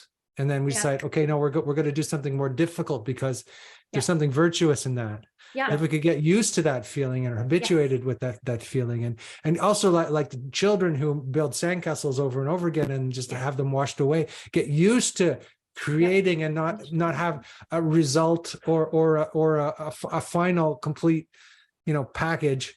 That then we're going to be much more creative people, I think. And the other thought I had when you were talking, Daniel, was rites of passages. That's what that does in a sense. It prepares you for, let's say, your first girlfriend and, you know, all these things that we're not prepared for, that we suffer from because we go into it in an unconscious, blind and naive manner. Absolutely. And then the problem is that for most people, they don't necessarily have the wake up until 40 years later or after they're married, and then it's too late and it's way more traumatic. It's like, can you have the inevitable encounter of lack, to use that Lacanian sense, earlier on, that then there's two responses. You go, oh, this is the case. Well, then I have to do better, or I have to like focus on the heart. It will change your orientation in a positive way, because actually the key is, in my opinion, lack is the very condition that makes intrinsic motivation possible. Yeah.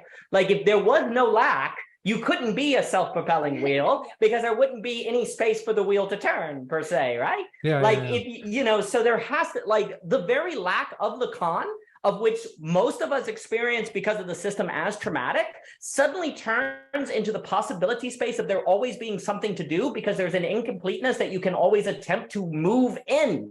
It's like the great layman Pascal talks about the metaphysics of adjacency, that 99% is the new 100%. There's a little space for wiggle. That missing 1% is what makes possible the intrinsic motivation, because there's always something to do, because there's always an incompletion, right? So suddenly incompletion becomes incompletion with the IN in parentheses, that then makes possible the self-propelling wheel, of which that is integration with lack. And it's probably the case that the sooner people encounter that by making the perfect video game and then not finally fulfilling them, then the higher probability that more people become intrinsically motivated than not. The problem is, if you don't have the encounter with lack until you're 40, it's too far for most people to change. Like, people have midlife crisis, or they're 30 years, or they're paying bills now. How do they change? You know, they're too integrated now, right? So, and the other thing too that can end up happening, I actually think that if you are able to instantly make video games or instantly make any MP3, there's going to be a huge demand to, say, learn how to play an instrument so you can do jazz improv, like live music. There's going to be a collapse of cover music. Like, people aren't going to be that interested in cover anymore. Suddenly the live music and you actually performing in it will be big. Sorry to interrupt. But this brings us back to something ancient, doesn't it? I mean, it brings us back to Homeric poetry, which is improvisational and doesn't have a strict beginning, middle, and end, and can't be packaged and is different every time you perform. You know, you perform it differently every time you go out there on the stage. You don't just repeat the same ritual, or if you do, there's always a slight variation.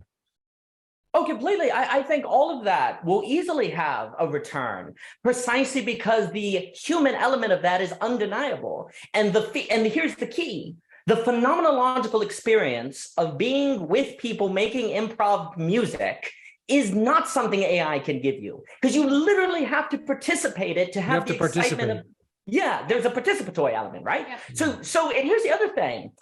If, you know, Roger Scruton and different people will say that basically culture matters. And basically one of the things that has made us not very smart in analysis of people is that we don't think culture matters. We think that economics is all that matters and whatever. No, culture matters very much. And the most important culture is participatory culture. It's not just like listening to Mozart. It's like literally participating in Mozart per se, like being part of a culture of people that talk about Mozart, where you go to the concert hall, where you yourself are learning violin. Like it's an entire paradigm that isn't merely the consuming of Mozart, although absolutely participating entails consumption, but participation entails consumption, but consumption does not necessarily entail participation, right? It's always like a bothness thing, right? Yeah. You will easily see a massive return to all that in a very positive way. And I think the other thing that's just very important is that right now people basically say, why learn an instrument unless I'm going to be a professional musician?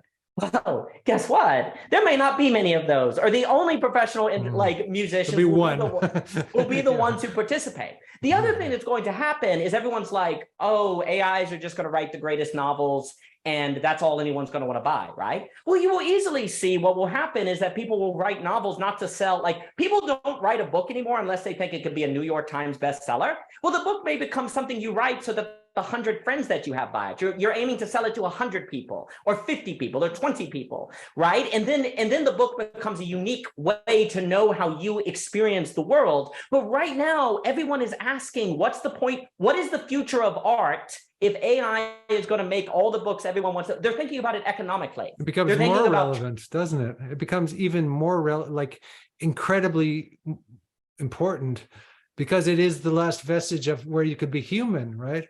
And I like what you say about like the participatory culture as a whole, right? And again, the guy I was listening to, Bob Weir, was saying the music exists somewhere up here between the audience and the band. It's not the band who has the music or the audience. It's in this in-between space. Yeah. Well, and I'll just add quickly, like on the points of what about community? Is everyone going to be online? Are we losing the embodiment and so on and so forth? Well, it's really important that already right now for the last like 3 decades, if we look at the book Lost Connections, they did a survey where they asked adults, do you have any friends? How many friends do you have? The high majority said 0. Like no friends, not young people on the freaking Zoom, adults, boomers, retired people, they don't have friends. And what could easily occur, because here's actually what's happening. A lot of people think their friends are the people they work with, right? So there is this tension where you say, well, if you don't go to work, you won't have those interactions. And Dietrich McCloskey also argues that basically the marketplace, and Adam Smith does as well, is a great creator of ethics because you interact with difference and diversity, trade routes, and so on and so forth. But there is a limit to that, where some people can overestimate how much they have a personal bond with the people they work with. And then it turns out when it goes out of business, they never talk to them again. And they, it's not really that big of a connection. Because they haven't chosen those people, right? Well, right. Like a real friendship, like this was at the beginning of our conversation, we talked about choice. Yeah. Real friendship is when, okay, you choose your vocation, you choose your friends, you choose based on your intrinsic motivation. And that's what separates a human being from a mechanical, from actually human beings becoming AI without even needing machines, right? Just becoming mechanical. Oh, absolutely. And I think there's a question of like economic history. Like when you were, say, if we were going through a Fiddler on the Roof, to Madeline's comment, and you're running into the butcher that's part of the community and the tailor, and everyone has an identity, like their jobs are very much tied to the life of the community, but people's jobs now are tied to the life of the corporation. Yeah. And that's an entirely different relational dynamic that I think has to be, like when Adam Smith is writing, we're talking the marketplace, that means something different than the marketplace now, right? And so the issue is, if in fact AI creates more of a motivation to have participatory culture, I would argue that the main place friends come out of is participatory culture, participation in the same thing, basically. And that creates a common basis. And so AI may actually help bring about a return to friendship, like deeper relation, precisely because it pushes us increasingly in a participatory culture direction. Well, this is all Ivan Illich as well, because he talked about conviviality and friendship. Those are his 2 major themes, and how to have, how to have techne or technology interact with those things. Oh, it is very interesting to me that a lot of people today talk about, and I'm not trying to be, I think it's subconscious, but it may say something. There's a lot of talk of relation and relationship, Not many people talk about friendship, though. And that almost speaks to how our language has been filtered by the capitalist system or the internet or different things. And that right there is to give over some grounds to what's something that is uniquely human to the system that precisely we need in order to kind of see how we can interact with AI in a creative and constructive way. Right. Relation has utility in it again, right? Whereas friendship is never about utility, is it? It's always about something extra. Absolutely. Definitely.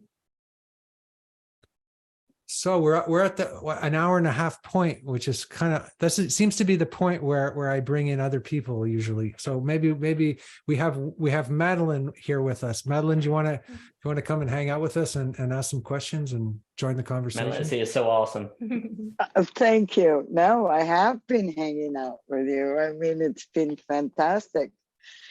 And I mean, one thing I'd love to throw in the fact that you started with the children. Obviously, that's a direct side-by-siding of the Moloch-y, principle. I mean, Moloch, which has entered this whole AI discussion as the sort of inevitable zero-sum game, but it starts with Scott Alexander's essay on bringing back Moloch as the god to whom you sacrifice children.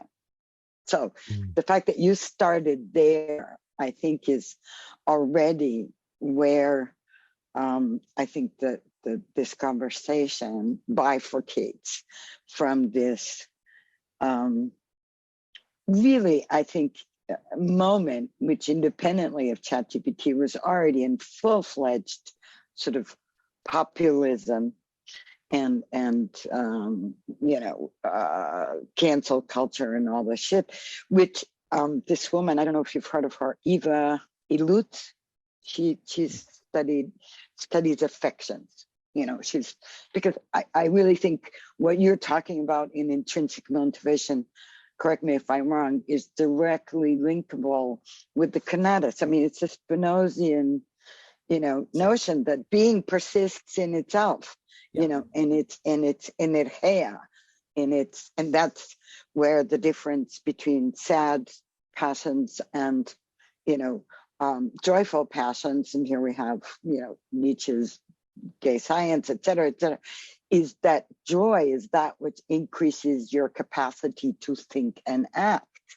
And that's directly correlated with play seek, going into Jaak Panksepp's, sort of subcortical hardwiring paleo affective system, where a body is defined by its ability to affect and be affected.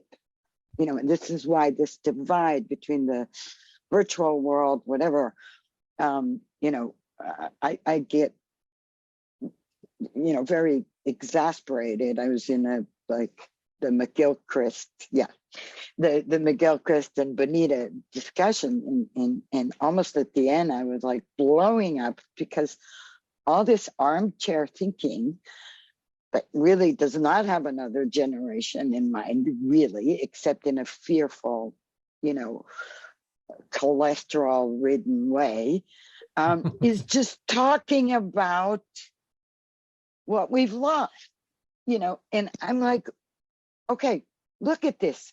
We're 450 people here engaging with you in your book. What would you have otherwise? A bunch of PhDs in a lecture room, who are just thinking, I mean, what do we have here? Refresh your left brain, right brain, whatever, and look at what's in front of you. So I have a few things. One, I think it's very important. There's a lot of talk about how the online spaces are, and it's true, there is a degree where they can destroy community, but we would have never met you without it.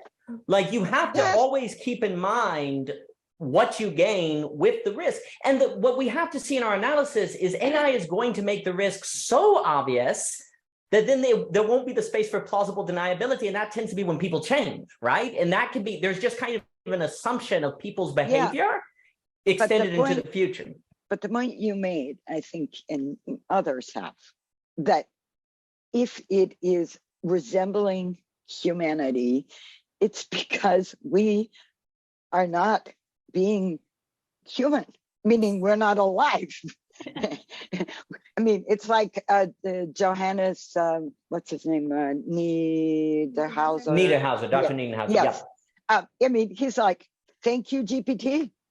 You've just shown that if you can copy an essay, is the criteria to write an essay has become fully mechanized.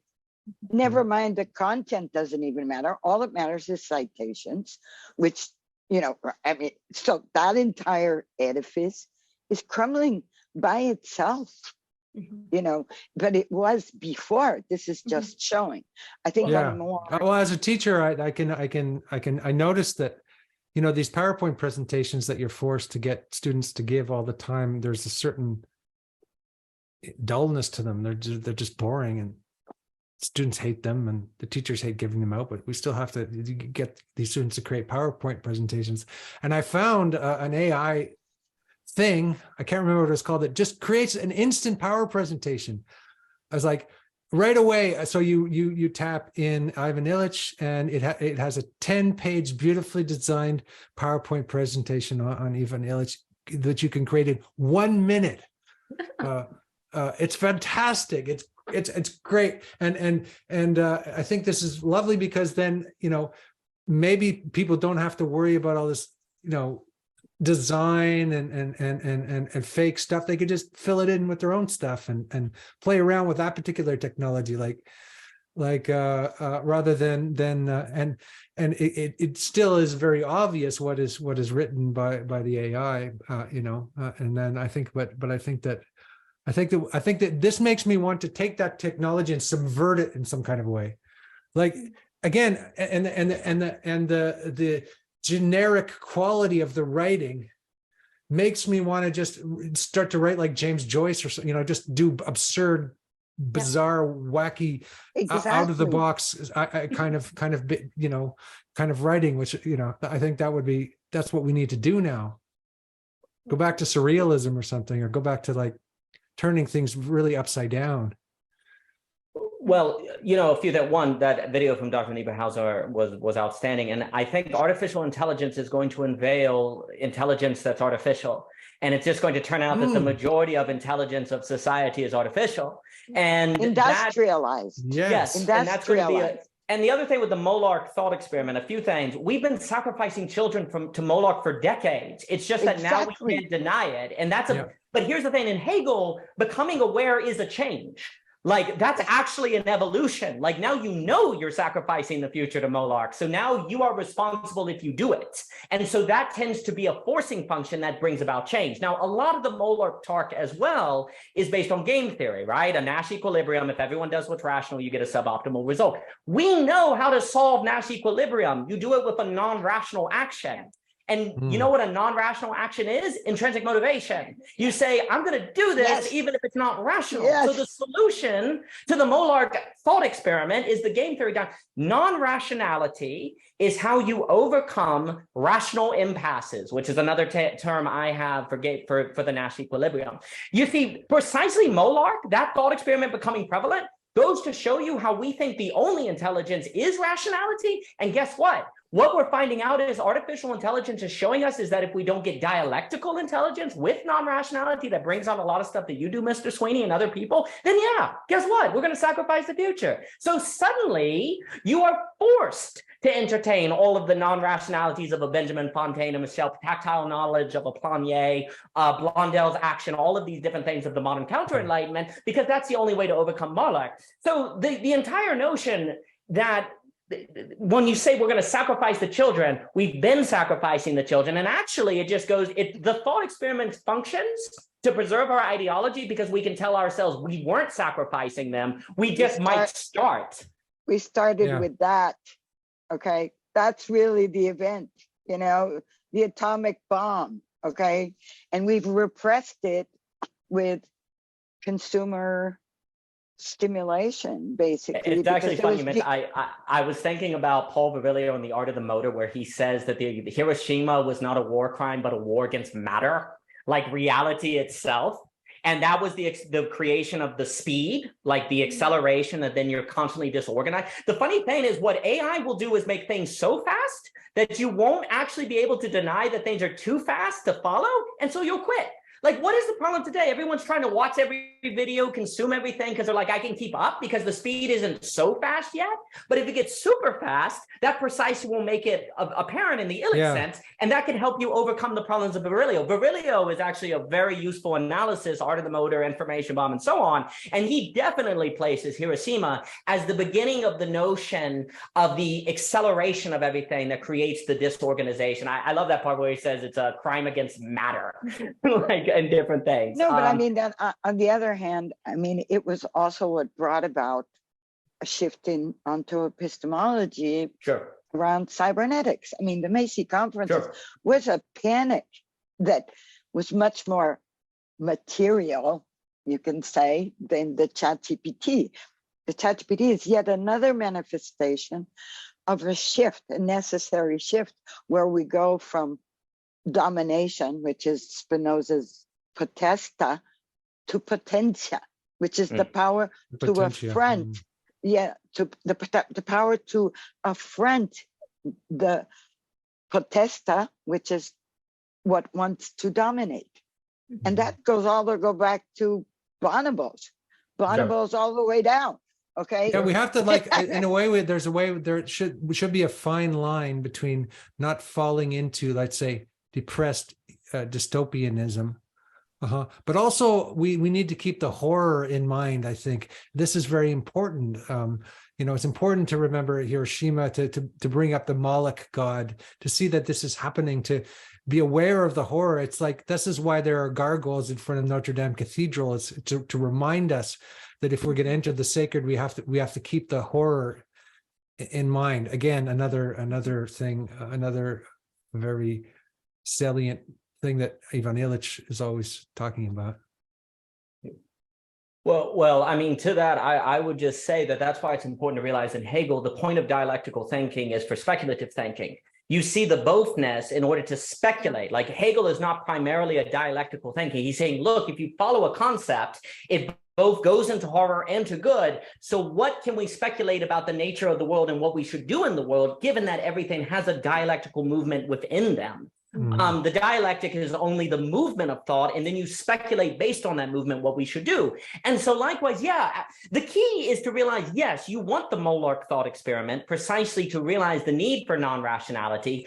The ideological trick is to say we're not doing that, but we could start doing that. Well, now you've shifted to ideologically preserve the system. That's the problem. It's not letting the Molark thought experiment become something that you're not doing now, that you need to stop from happening in AI. You're basically blaming all the problems of this. You're projecting all of this dysfunctions of the system onto AI and actually scapegoating the system with AI. The system has been sacrificing children forever, for a very long time. And you're saying, but AI will sacrifice. You're just scapegoating it now. Now, again, if you want to regulate it because of various national security concerns, that's a different conversation and completely valid, and we'd have to go through that. But the other side of it, where you're scapegoating it, can be very problematic. And in fact, it could open a whole lot of doors to intrinsic motivation. So that's the fine line between letting the Moloch thought experiment be something that pushes you in the direction of dialectic with non-rationality that leads you to tactile knowledge, playing the intrinsic motivation, versus letting the Moloch thought experiment be something that you haven't been doing to children, that we would never do that. That's why we're against AI. No, you've been doing that, and you're just scapegoating AI. So that's the key. Well, that's interesting that the AI could be sort of this location where we just project all of our project away all of our responsibility. Yeah. That's my concern. And again, I am not arguing with people with the alignment problem, Forrest Landry, what Zach Stein says about education. All of these things are absolutely valid things that we have to pay attention to, but we also at the same time have to be careful that it's not just a projection of all of our problems to escape responsibility that keeps us from seeing the good of it. Not just projection, it's understanding that, I mean, Mm-hmm. the World Wide Web was a gift. I mean, Yep. CERN released it in 2-page document. That's inconceivable right now. We can't even imagine that anybody in their right mind would ever do that. Okay. And they were already in a race because there was what it was called, Gopher, the University of Minnesota. They were getting ready to patent it. That would have been a 1,500-page document, okay, to cover all the bases. And CERN released it it just turned 30, April 30th Wow. anniversary. I didn't realize 30 that. years. Wow. That's nada, okay? That is not even zit in our adolescent online life, okay? I mean, not even that. And what we are becoming, I think, which could be an interesting sort of question to keep open, is how do we become online ancestors? Sure. Because it's actually an intergenerational question, we're all simultaneously. And what I'm now calling the Great Confinement, accelerating that cybernetic onto-epistemological shift from the mind-body dualisms of, investing in afterlives, And here we were in the infancy of the internet, and that's interesting that this is again our theme here.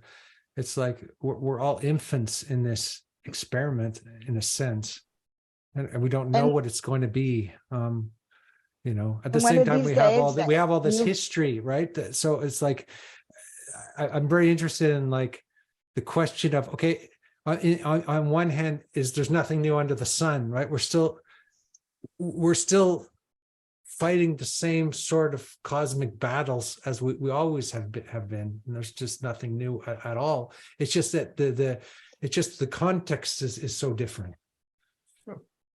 No, absolutely, and I fear we will have to run to get the children, so which has been a theme in different things. But this has been a delight. But yes, I think I just think like there's the questions of what are corporations going to do with AI? What is international relations with AI in the stock market? But you see, like I keep saying, those are all different questions from the question of AI to itself, like a direct relation of the human with AI, which has been what we've been focusing on, and why the case study of the child relation to AI is so interesting, because it's not so mediated by system. Yeah. And that's where you can see the positive potential. Yes, there's a good argument to be made that corporations could use AI in problematic ways, right? That's all perfectly fine, and that gets into regulation. But then, of course, if corporations do it too much and people know that they're doing that, they can change their behavior, and that's what we keep saying, right?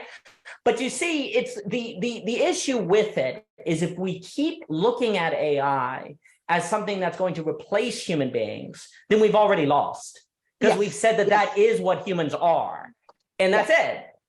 I mean, so we have a very poor idea of what a human being is. Like we have a very poverty-stricken mechanical idea of what it's just the ape, right? It's like that. That's right. No, I mean, what was the guy who told Napoleon, it's just a machine, we have no need for the abstract term. What was his name? You guys will probably remember, but it was absolutely the machinic understanding, because with the separation of the mind body, you could do that instead of understanding distributed cognition. Well, so what's important is the separation then between the machine and the human, that we keep that this is what Zach's point was, that we keep that separation and we understand that this is machine and this is human, and that the two, we don't try to fuse the two together in some kind of singularity, some kind of nightmarish singularity. Sure, and that's not to interrupt, Matt. I mean, that's all possible, but so long as I'm able to unplug my router from the wall and the internet goes away, it's going to be hard for me to see it as the same as the human being. It requires on electricity. The question becomes, is it possible that AI makes robots that somehow have skin and are undecipherable from human beings and so on and so forth?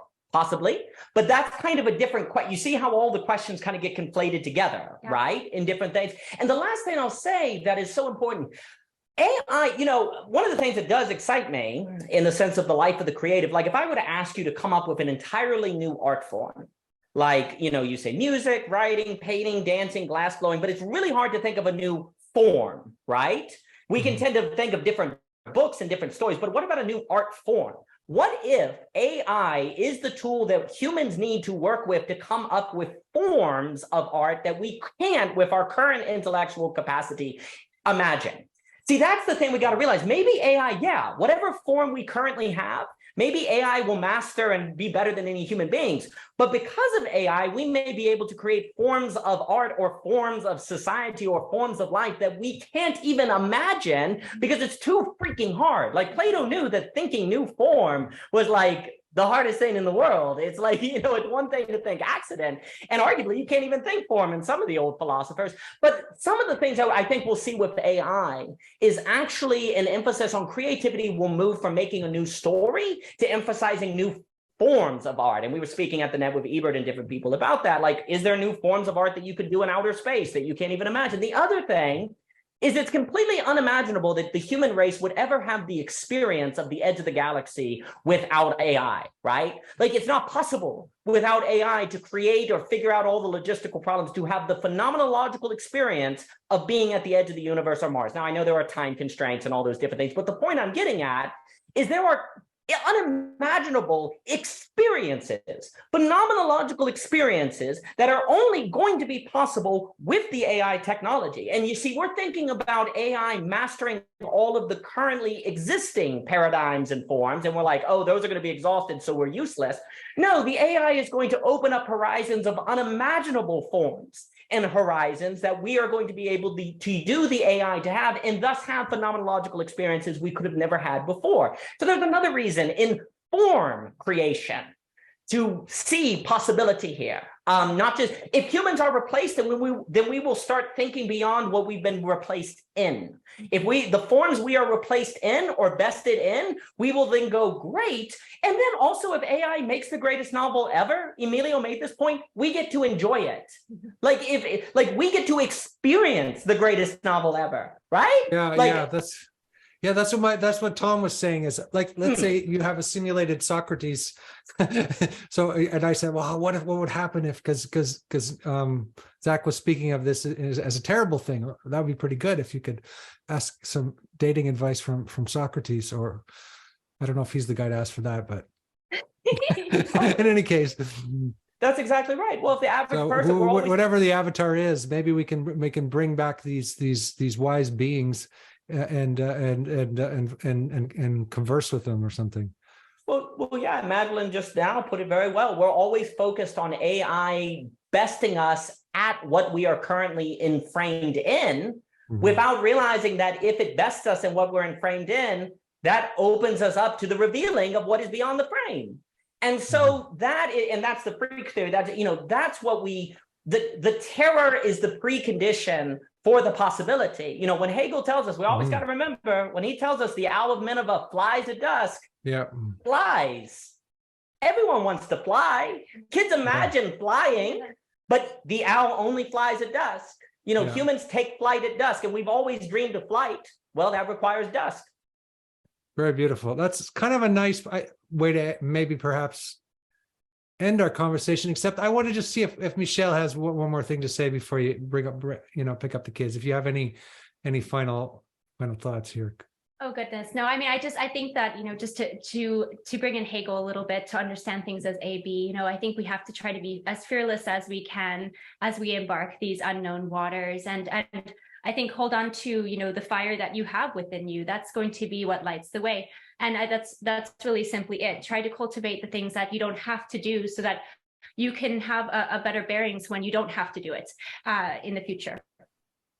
Wonderful. Okay, so we need to cultivate the fire, we need to have the courage, and we need to keep our sort of childlike sense of ridiculous creativity and experiment. Absolutely. Absolutely. Okay. Thanks so much, guys. You guys are Thank definitely you. one of our favorite Aw, podcast thank you. conversations. I really, really have a great time talking with you. I hope we can do it again. Absolutely. Yes, we I love enjoy it. it. Thank Well, you. this It's has an been honor. a complete blast. Yes. Thank you all so much. Thank you so much. Thanks a lot. Thank you, Absolutely. Andrew, Good night, for Madeline. Good night, hosting this OG Rose. so beautifully. Well, And we've enjoyed talk- it. we'll see you all soon.